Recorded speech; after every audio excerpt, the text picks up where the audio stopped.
आपको याद दिला दें कि आज ही अक्टूबर की 3 तारीख है और दुनिया भर की तरह अक्टूबर का महीना जो है वो ब्रेस्ट कैंसर से आगाही के तौर पर मनाया जाता है। छाती का कैंसर ख़वातीन में पाया जाने वाला सबसे आम मर्ज़ है, लेकिन बदकिस्मती से इसके बारे में सबसे कम बात की जाती है और नो पॉइंट्स फॉर गेसिंग कि क्यों कम की जाती होगी, ख़ासतौर पे हमारे मुल्क में।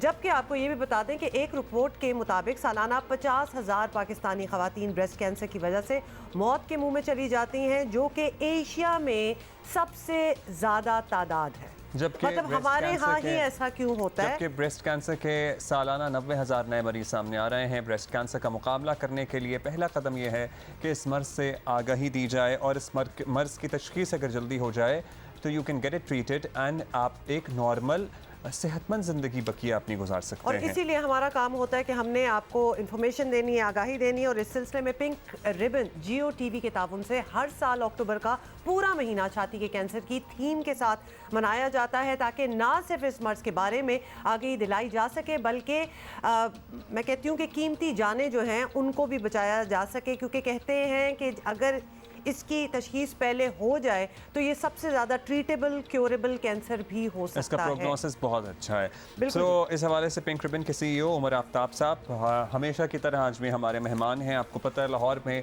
पिंक रिबन अस्पताल भी बन रहा था जो अब मुकम्मल हो चुका है और कितने अरसे से we were following up this very hospital, the construction of this hospital, और हमें लगता था जैसे मतलब हम इस सारे प्रोसेस में साथ साथ हैं, जिसकी तस्वीर भी आप टीवी पे देख रहे हैं। दिखाएं जी साथ साथ। और उमर साहब खुश आमदीद एक मरतबा फिर से।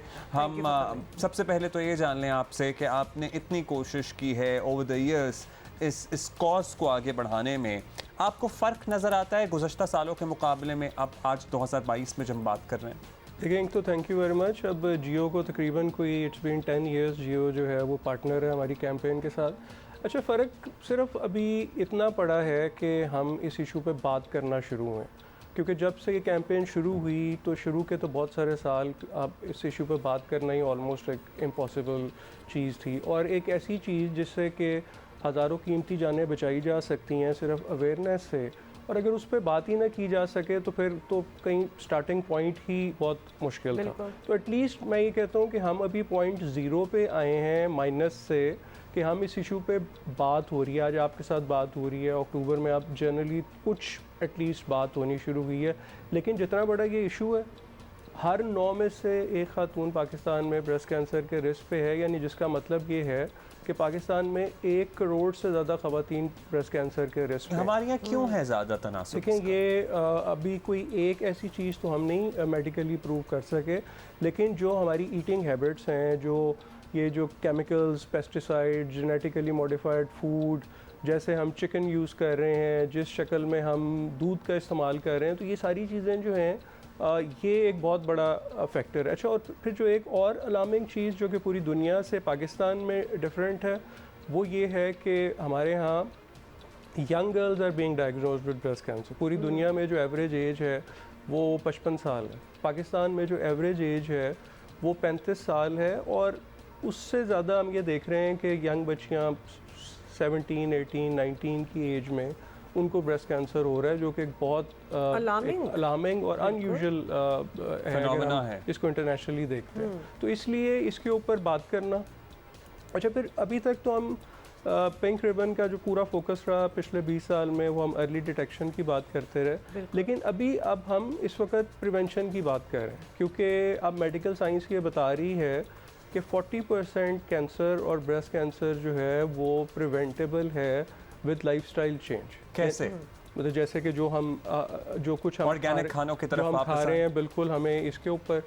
अच्छा, और इसमें भी फिर ये कि जनरल बिल्कुल हम जितनी मर्ज़ी कोशिश करें तो हमें बग़ैर केमिकल के और इन सारी चीज़ों के जो फूड है वो मिलना अभी भी एक बहुत मुश्किल, मतलब एक एफर्ट करनी पड़ती है, एफर्ट करनी पड़ती है।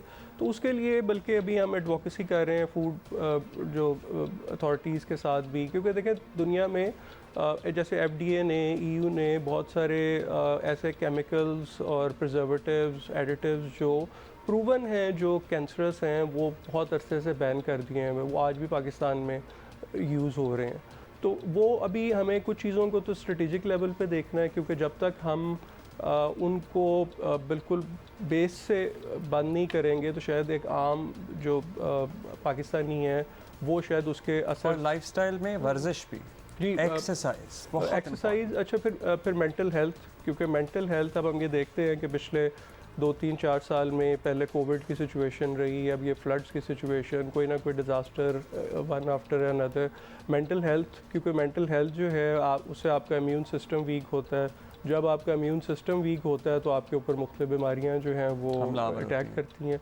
तो इसलिए ये एक जो पॉजिटिव इसमें एक मैसेज अब ये है कि अगर हम प्रिवेंशन को फोकस करें तो ये जो बहुत सारा जो अलार्मिंग सिचुएशन है पाकिस्तान में, इसको इससे शाइट बचा जा सकता है। अच्छा, ये तो खैर प्रिवेंशन की बात हो रही है, अगर अर्ली डिटेक्शन की भी अगर थोड़ी सी बात कर लें और जितनी अवेयरनेस फैलाई जाती है आई एम श्योर इससे 100 फोल्ड ज़्यादा करनी चाहिए। लेकिन इससे कोई फ़र्क पड़ा है? मतलब अब वो झिझक, वो शर्म, पहले तो बात ही नहीं होती थी ना इस चीज़ पे, क्या बात हो रही है specially in relation to the hospital?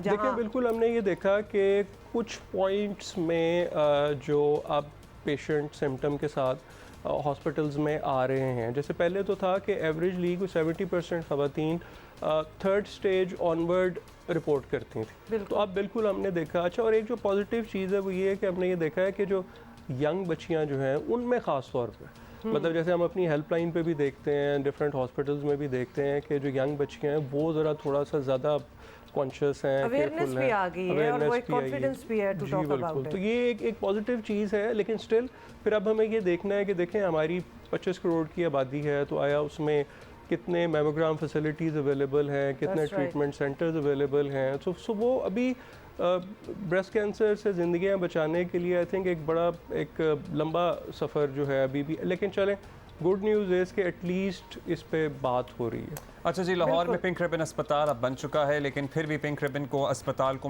मुकम्मल फ़ाल करने में, एज एन ट्रीटमेंट यहाँ शुरू करने में आपके बहुत ज़्यादा फ़ंड्स दरकार हैं। सो इसके लिए प्लीज़ पिंक रिबन की वेबसाइट है, फेसबुक पेजेस हैं, वहाँ जाके डोनेट कर सकते हैं, जितना भी दिल खोल कर डोनेट करना चाहें इस कॉज के लिए। तो जितने पैसे ज़्यादा हो उतने ही कम है। एब्सोल्युटली उमर आफ्ताब साहब, thank you so much for being with us and for doing what you are doing, क्योंकि हर साल हमारी आपसे बात होती है और आप बहुत अच्छा हमें अपडेट भी करते हैं कि प्रोग्रेस इसमें क्या हुई है, और हम ये करते रहेंगे अक्टूबर भर में। बात ब्रेक के बाद हाजिर होते हैं।